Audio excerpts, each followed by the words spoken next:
आप देख रहे हैं अमेज नाउ।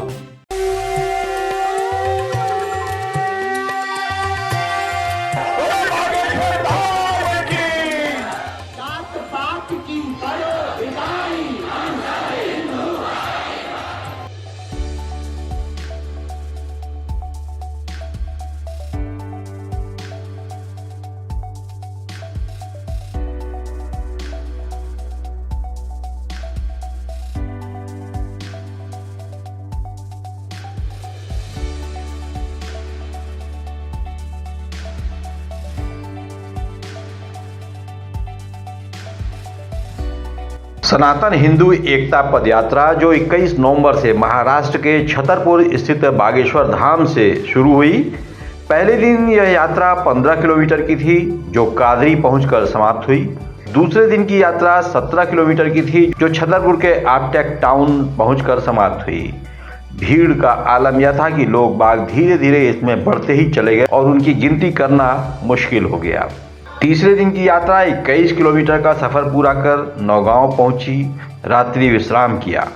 आपको बता दें, सनातन हिंदू एकता पैदल यात्रा 160 किलोमीटर की थी जिसमें तमाम राजनीतिज्ञों ने शिरकत किया।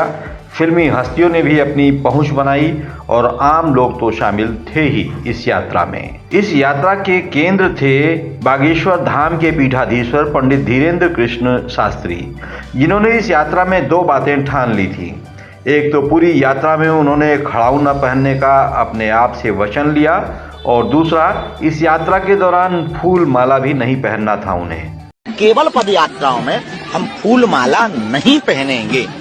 केवल पद यात्राओं में हम फूल माला स्वागत सम्मान स्वीकार नहीं करेंगे, क्योंकि हम स्वागत पाने उस यात्रा को शोभा यात्रा बनाने नहीं जा रहे। हम पद यात्रा विचारों की क्रांति जगाने के लिए लेकर जा रहे। फूल माला में फंस जाएंगे फिर विचार कौन देगा, इसलिए हम फूल माला उस पद यात्रा में स्वीकार नहीं करेंगे। खड़ाऊ हम नहीं पहनेंगे। हमारा लक्ष्य है जब तक हम भारत के हिंदुओं को एक नहीं कर लेंगे।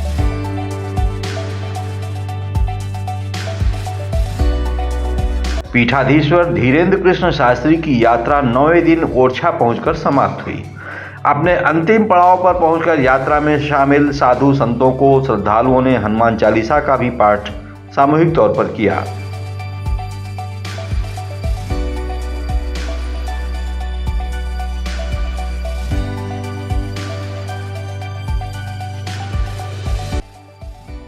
जैसा कि नाम है सनातन हिंदू एकता पैदल यात्रा, जिससे खुद ब खुद इस यात्रा का उद्देश्य पता चलता है। हालांकि बागेश्वर धाम पीठाधीश्वर ने यात्रा के दौरान इस बात को स्वीकार किया कि हिंदू अब जाग चुका है, लेकिन उन्होंने एक और बात कही, हमें हिंदुत्व और हिंदुस्तान की रक्षा के लिए 1 करोड़ शुद्ध सनातनी हिंदू रक्षकों की आवश्यकता है और यही हिंदू रक्षक पूरे राष्ट्र को दिशा देंगे।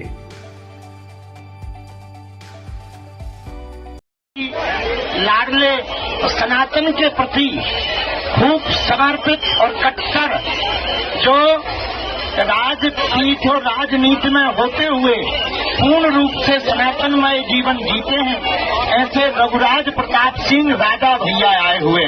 तो जय हर हर महादेव बोल करके सब लोग स्वागत करो। अब हम ये अपना माइक उन्हीं को दे रहे हैं।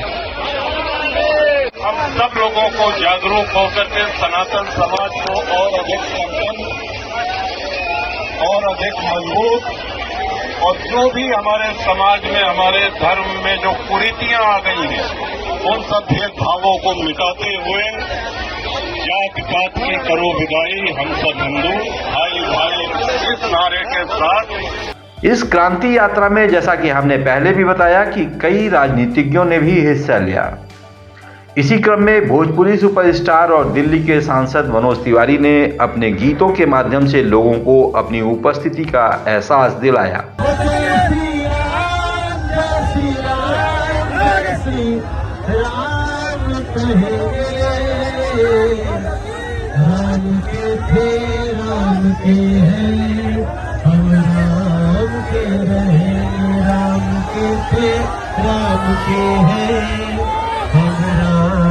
के रहेंगे।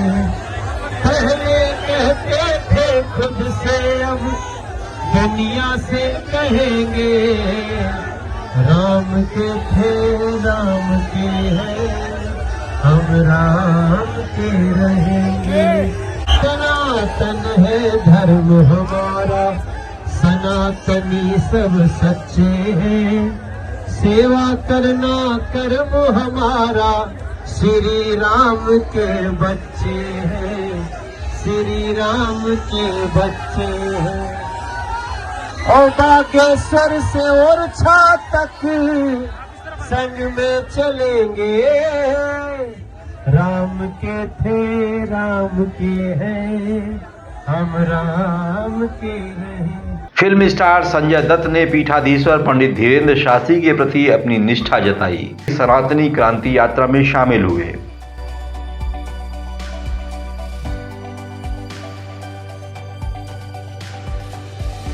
यहाँ तक कि मध्य प्रदेश के मुख्यमंत्री मोहन यादव ने भी इस यात्रा में शामिल होना अपना फर्ज समझा। बात की करो विदाई हम सब हिंदू,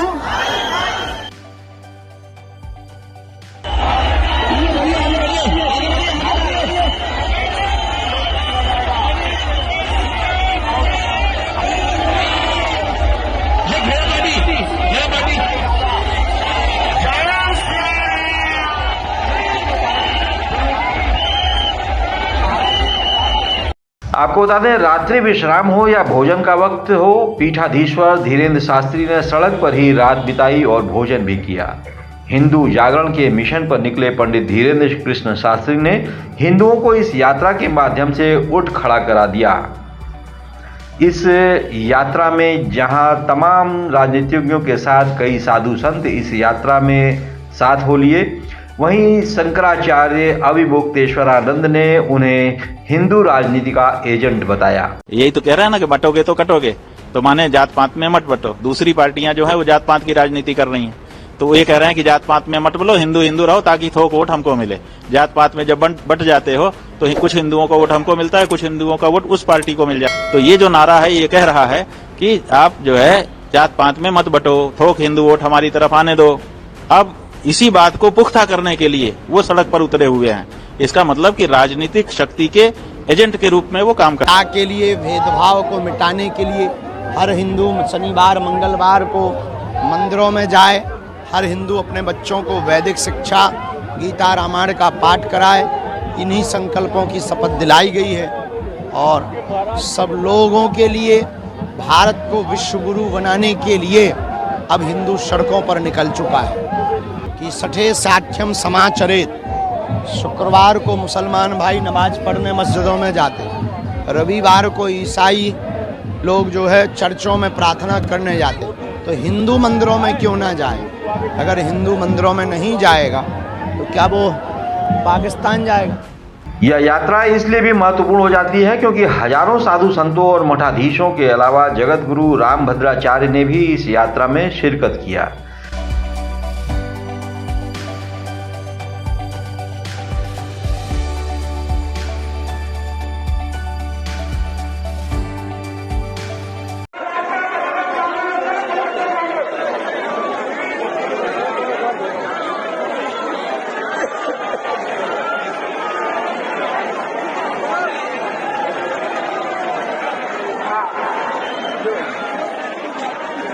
यह एक अलौकिक यात्रा भी थी जिसमें हिंदू धर्म को मानने और जानने वाले कुछ विदेशी लोग भी शामिल थे।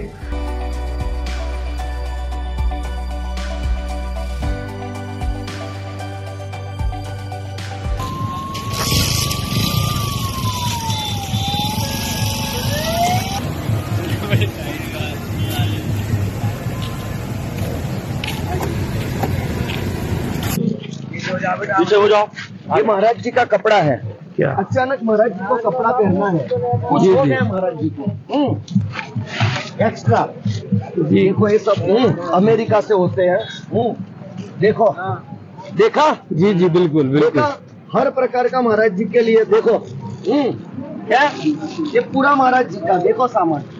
आपको याद दिलाना चाहेंगे, यात्रा से पूर्व 5000 से अधिक श्रद्धालुओं ने दिए जलाकर इस यात्रा का आगाज किया था। ज्योति जली है सिया राम आरती होने लगी है। संबंध में हमने बात की गोरखपुर विश्वविद्यालय के पूर्व विभागाध्यक्ष प्रोफेसर आर.सी. श्रीवास्तव से, जो संघ परिवार से भी जुड़े हुए हैं, और उन्होंने संक्षेप में इस यात्रा के महत्व को स्थापित किया। जैसा मैं समझता हूं कि धीरेन्द्र शास्त्री जी ने जो ये यात्रा निकाली है सनातनियों को एक करने की, तो इसके दो पहलू हो सकते हैं। पहला तो ये हो सकता है कि अगर कोई भी व्यक्ति पूरे जातियों में बटे हुए हिंदू समाज को एक करना चाहता है, तो यह मंतव्य उसका बिल्कुल सही है, क्योंकि सनातन धर्म में कभी भी जातियों का कोई स्थान नहीं था। ये जाति प्रथा या जातियों में विभक्त करने का काम केवल और केवल अंग्रेजों ने किया था। और धीरेन्द्र शास्त्री जी अगर ये कहते हैं कि हम सारे सनातनियों को, जितने जाति के लोग हैं वो सारे के सारे शुद्ध रूप से सनातनी हैं, वो एक ही इस धर्म को मानने वाले हैं, लेकिन अंग्रेजों ने अपने निहित स्वार्थ के लिए उनको अलग अलग जातियों में बांट रखा था। तो उनकी तो एक मंशा हो सकती है और ये अच्छा पहल है। और इसको अगर हम बांग्लादेश के भी संदर्भ में देखें तो जो कुछ भी वहाँ हो रहा है उस संदर्भ को लेते हुए यह अत्यंत महत्वपूर्ण है कि हर लोग, हर सनातनी जो जातियों में, वर्गों में बटा हुआ है, वो एक बैनर के तले एक साथ जुटे, एक साथ रहे। रह गई उसके पॉलिटिकल एस्पेक्ट की बात, तो अभी तो चुनाव आने वाले दिनों में होने हैं, और जैसा उन्होंने कहा कि यह यात्रा जारी रहेगी, तो यह अच्छी बात है कि पूरे देश में नहीं, मैं तो ये कहता हूँ कि पूरे विश्व के सनातन धर्म के मानने वाले लोग अगर जो हमेशा बटे रहते हैं वह ये समझें कि हमारा मूल एक है और हम उस एक मूल से ही जुड़े हुए हैं। हमारे काम अलग हो सकते हैं, हमारे नाम अलग हो सकते हैं, हमारी जातियां अलग हो सकते हैं, लेकिन हम सब के सब उसी सनातन के अम्ब्रेला के नीचे हैं, और यह सबको उस पर गर्व भी होना चाहिए और सबको एक साथ रहना चाहिए।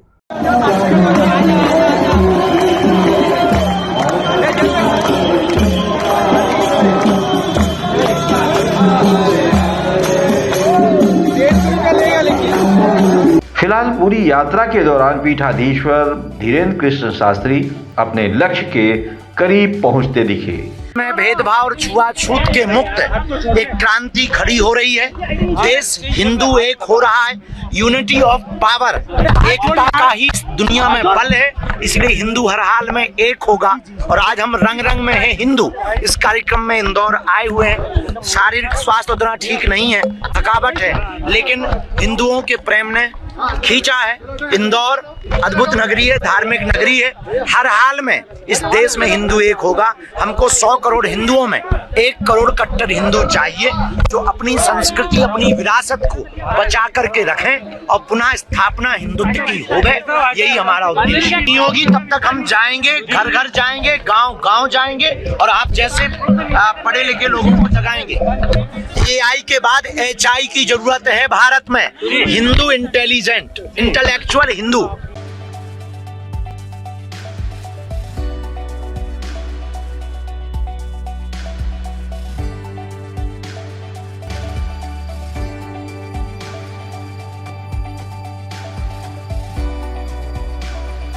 बने रहिए अमेज नाउ के साथ।